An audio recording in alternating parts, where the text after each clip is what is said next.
தற்போதைய அரசியல் சூழலை கருத்தில் கொண்டு இடைத்தேர்தலில் போட்டியிட முடிவு செய்ததாக பாமக தலைவர் அன்புமணி ராமதாஸ் தெரிவித்துள்ளார்.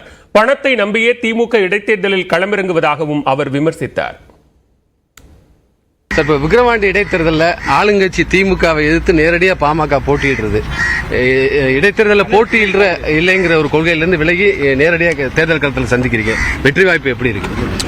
முதல்ல இன்றைய அரசியல் சூழலை கருத்தில் கொண்டு 5-6 நாட்களுக்கு முன்பு எங்கள் கட்சியினுடைய நிர்வாக குழு தைலாபுரம் தோட்டத்தில் கூடி இந்த தேர்தலில் நாம் போட்டியிட வேண்டும் என முடிவெடுத்த பின்புதான் பிறகு கூட்டணி கட்சி தலைவர்கள் எல்லாம் பேசி இந்த முடிவெடுத்திருக்கின்றோம்.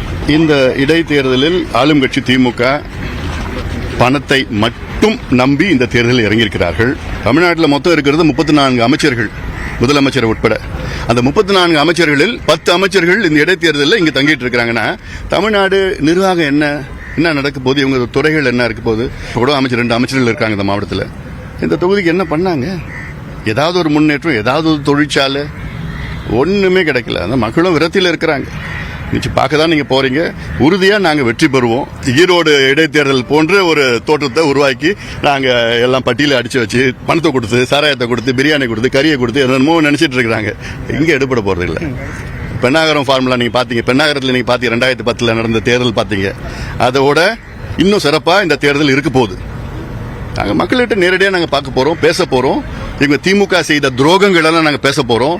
திமுக இன்னைக்கு சமூக நீதி பத்தி பேசுவதற்கு தகுதி கிடையாது, அருகதை கிடையாது. ஏன்னா கலைஞர் திமுக வேற, திரு ஸ்டாலின் திமுக வேற. அதனால இந்த 2 திமுகவும் வெவ்வேறு தான் நான் பாக்குறேன். நான்